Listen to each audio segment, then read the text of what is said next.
کیونکہ کچھ ایسے لوگ ہوتے ہیں جب کسی سے پیار کرتے ہیں تو پھر جان سے زیادہ پیار کرتے ہیں، اور پھر اہل بیت سے پیار کرتے ہیں تو پھر انداز جدا ہوتا ہے۔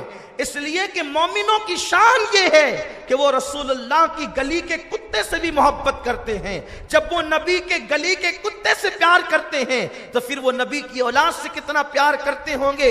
حضرت قیس دارالامارت پر گئے، آپ نے خطبہ پڑھا اور فرمایا لوگو، حسین ابن علی وہ ذات ہے کہ روئے زمین پر اس وقت ان سے افضل کوئی ذات نہیں، اور یہ ابن مرجانہ خبیث ابن زیاد بانی فساد اس نے تمہیں ورغلا رکھا ہے۔ لوگوں آنکھیں کھولو، تم نے خطوط بھیجے، تم نے ابن رسول کو بلایا، تم نے دعوت دی، مہمان بنایا، اور تم کیا کر رہے ہو؟ جب یہ باتیں آپ نے کہنی شروع کی وہ غصے میں آ گیا اور جلاد کو کہا کہ اس کے ٹکڑے کر دے، اور جلاد آیا اور حضرت قیس کو اس نے شہید کر دیا۔ حضرت قیس امام علی مقام اور ان کے نانا پہ درود و سلام پڑھتے ہوئے انہوں نے جام شہادت نوش فرمایا۔ اس طریقے سے معرکہ کربلا کا یہ جو ہے چوتھا شہید تھا۔ پہلا شہید حضرت امام مسلم، دوسرے تیسرے شہید محمد ابراہیم، اور یہ چوتھا شہید اللہ اکبر۔ اور بھی لوگ اس درمیان میں شہید ہوئے، لیکن چونکہ یہ قافلہ حسینی کے لوگ تھے اس لیے ان کو کربلا کے شہیدوں میں شمار کیا جاتا ہے۔ میرے پیارے آقا صلی اللہ علیہ وسلم کے پیارے دیوانوں، امام عرش مقام کو 4 لوگ کوفہ سے آ کر کے ملے۔ آپ نے ان سے پوچھا کیا حال ہے؟ ان لوگوں نے کہا امام وہاں تو اتنا بڑا لشکر تیار ہے آپ کے خلاف کہ اگر ہم نے اپنی زندگی میں اس سے بڑا کوئی لشکر نہیں دیکھا، آپ کے ساتھ اتنے کم لوگ ہیں، آپ واپسی کا ارادہ فرما لیں، یا آپ ایک کام کریں کہ آپ کو فلاں فلاں حکومت کے کارندے مدد کرنے کے لیے تیار ہے۔ امام نے فرمایا نہیں، مجھے کسی کی مدد کی ضرورت نہیں ہے۔ یہاں میں ایک خاص بات عرض کر دینا چاہتا ہوں کہ یہ جو واقعات ہو رہے تھے، یہ چونکہ وہ دور اتنا سست رفتار تھا کہ خط پہنچانے کے لیے مہینہ بھر 15 دن کا عرصہ لگتا تھا، بلکہ کوفہ سے کربلا کا فاصلہ کوئی بہت زیادہ نہیں ہے۔ آج کے اس دور میں اگر کوفہ سے 1 گھنٹہ بس چلائی جائے، 1 سے 1.5 گھنٹہ، تو آدمی کربلا پہنچ جاتا ہے۔ کربلا میں کیا ہوا امام کے ساتھ یہ کوفے والی عوام کو پتہ نہ چلا۔ کربلا میں امام کے ساتھ جو ہوا، یہ جو جتنے دن تک کے یہ سب سپاہیوں کو اور افسروں کو پتا تھا، عوام کو پتا نہیں چلا۔ مجھے حیرت ہے جب 1 گھنٹے کا فاصلہ اگر اس کو زیادہ سے زیادہ آپ گنے تو پیدل چل کر کے وہ 1 دن کا فاصلہ ہے یا 1.5 دن کا فاصلہ ہے، تو ان لوگوں کو پتا نہیں چلا کہ کوفہ والوں کو کہ کربلا میں کیا ہو رہا ہے۔ اللہ اکبر! تو ہندوستان والوں کو کب پتا چل گیا کہ کربلا میں امام حسین ہے؟ کب پتا چل گیا؟ یہ پلید دشمنان اہل بیت اس طریقے کی بات آج پیش کر رہے ہیں کہ فلاں تاریخ میں لکھا ہے جی کہ فلاں مشرکین اتنے کربلا میں امام حسین کے ساتھ گئے۔ ہم نے کہا پلید نظر کر، تاریخ پر ایمان نہیں لایا جاتا۔ ہم تاریخ پر ایمان نہیں لائے، ہم حدیثوں پر ایمان لائے ہیں، اور ہمارا ایمان ہے حسین پر جنہوں نے جان دی ہے وہ سب کے سب جنتی ہے، کوئی مشرک کبھی جنتی ہو نہیں سکتا۔ اور حسین اس عظیم ذات کا نام ہے، ارے جس کی اولاد کی اولاد کی اولاد کی اولاد اگر کوئی اس کے کپڑے دھل دے تو میرے نبی خواب میں آ کر اسے ایمان کی دولت عطا کرتے ہیں۔ حسین کا کوئی ساڑو ہو کر کے مشرک رہے، یہ مولا حسین کی عزت، غیرت اور ان کے خون کی تاثیر کی عظمت کے خلاف ہے۔ لوگوں بولنے سے پہلے تولو اور اس طریقے کی واہیات باتیں نہ کرو۔ لوگوں اپنے ایمان کی حفاظت کرو۔ کل تمہیں امام حسین کو بھی منہ دکھانا ہے، کل تمہیں سیدہ زہرا کو بھی منہ دکھانا ہے، اس لیے اخبار کے حوالوں پر کتابیں نہیں لکھی جاتی، اخبار تو کہتے ہی اسے ہیں کہ جس میں امکان صدق و کذب ہوتا ہے، جو سچا نہیں اسی کو اخبار کہتے ہیں۔ اس لیے اس طریقے کے آج فتنوں کا دور ہے، کسی فتنے کی طرف توجہ نہ کریں، ہم اپنے بزرگوں کے نقش قدم پر چلیں۔ تو عرض یہ کر رہا تھا، مولا حسین کو اطلاع دی گئی کہ وہاں تو بہت بڑا لشکر تیار ہو رہا ہے، لیکن لشکر کو لوگوں کو یہ نہیں بتایا گیا کہ یہ لشکر جائے گا کہاں۔ اللہ اکبر۔ مولا حسین نے پھر فرمایا ایک کام کرتے ہیں کہ ہم لوگ کوئی دوسرے راستے سے کہیں چلتے ہیں۔ حضرت امام مسلم کے بیٹوں نے، ان کے بھائیوں نے کہا مسلم کی شہادت کے بعد ہم زندہ نہیں رہنا چاہتے، یا تو ہم بدلہ لیں گے یا تو ہم بھی شہید ہو جائیں گے۔ مولا حسین نے فرمایا پھر تقدیر کی طرف بڑھو، تدبیر ناکام ہے، تقدیر کی طرف بڑھو۔ المختصر یہ کہ وہ قافلہ بڑھتا گیا، سامنے سے دیکھا 1000 کا لشکر لے کر حر آ رہا ہے، دو پیر چلچلاتی ہے۔ حر کو دیکھا، حر جیسے ہی آیا اس نے کہا حسین مجھے ابن زیاد نے بھیجا ہے تاکہ میں تمہیں اس کے پاس پہنچا دوں۔ آپ نے فرمایا حر باتیں بعد میں ہوگی، یہ بتا تیرے گھوڑے زبان باہر کیوں نکالتے، ہلتے کیوں ہے؟ کہا کہ مولا چونکہ اس نے ہمیں کہا تھا کہ جلدی جانا اور حسین کو پکڑ لینا، تو ہم اس کے حکم پر عمل کرنے کے لیے کہیں رکے نہیں، بہت تیز تیز آئے ہیں کوفہ سے یہاں تک، تو ہمارے گھوڑوں نے پانی نہیں پیا، میری فوج نے پانی نہیں پیا۔ میرے امام نے فرمایا باتیں بعد میں ہوگی حر، پہلے تیرے گھوڑوں کو اور تیری عوام کو پانی پلا لے۔ مولا حسین نے اپنے مشکیزے اڈیل دینے کا حکم دیا۔ یہ آل محمد کا کردار ہے، نبی کی اہل بیت کی شان یہ ہے جو پانی بند کرنے والے ہیں انہیں پانی پلایا جا رہا ہے، جو مارنے والے ہیں انہیں زندگی دی جا رہی ہے۔ اسی لیے تو حضرت پیر مہر علی شاہ گولڑوی رحمت اللہ علیہ سے کسی نے پوچھا سید کیسا ہوتا ہے، تو فرمایا کہ وہ تو ماں کی طرح ہوتا ہے، جیسے ماں کو وفادار اور فرما بردار دونوں سے پیار ہوتا ہے، اسی طرح سید کو دوست اور دشمن سب پر شفقتوں کا انداز ہوتا ہے۔ وہ اللہ اکبر سید کرب و بلا، سید کربلا، اللہ اللہ، وہ اپنا پانی دیتے ہیں، وہ گھوڑوں کو پلا، اونٹوں کو پلا، حر تو بھی تیرے ساتھیوں کو پلا۔ اس کے بعد کا بول کیا بات ہے؟ حر نے کہا آقا حسین میں تمہیں یزید ابن زیاد کے پاس لے جانے کے لیے آیا ہوں۔ آپ غصے میں آ گئے، تو مجھے قید کر کے لے جائے گا، تیری ماں تجھ پہ روئے۔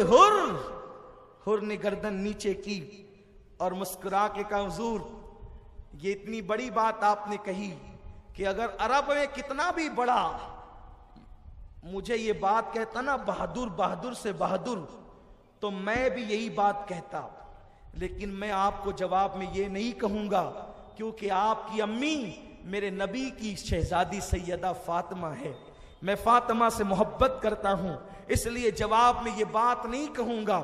اس بات کو یاد رکھنا، آگے اس کی فضیلت ہم تمہیں بتائیں گے، اور اس راز سے پردہ اٹھے گا کہ حر نے جب کہا میں آپ کی ماں کی توہین نہیں کرتا، میں آپ کی ماں کی بے ادبی نہیں کرتا، کیونکہ آپ کی ماں بدغہ رسول ہے، نبی کے جگر کا ٹکڑا ہے۔ پھر امام نے فرمایا کیا کہنا ہے، میں تو تیرے ساتھ نہیں آؤں گا۔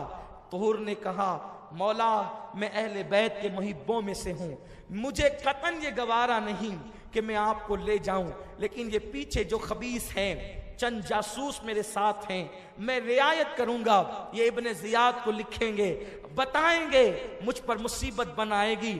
ایک کام کریں، آپ میرے ساتھ چلیں تو صحیح، چلتے رہیں، جب رات ہوگی تو آپ ایک کام کرنا، عورتوں کا بہانہ لے کر آپ دور ٹھہرنا اور رات کو آپ نکل جانا۔ میرے امام نے کہا بہت اچھا، اور حر کو دعائیں دی۔ حر اپنے ساتھیوں کو لے کر کے رکا، اور رکنے کے بعد مولا حسین عورتوں کے خیال سے دور رکے لیکن خیمے نہیں گاڑے، اور جب رات سیاہ ہو گئی تو اس جنگل سے نکل کر مولا حسین نکل پڑے۔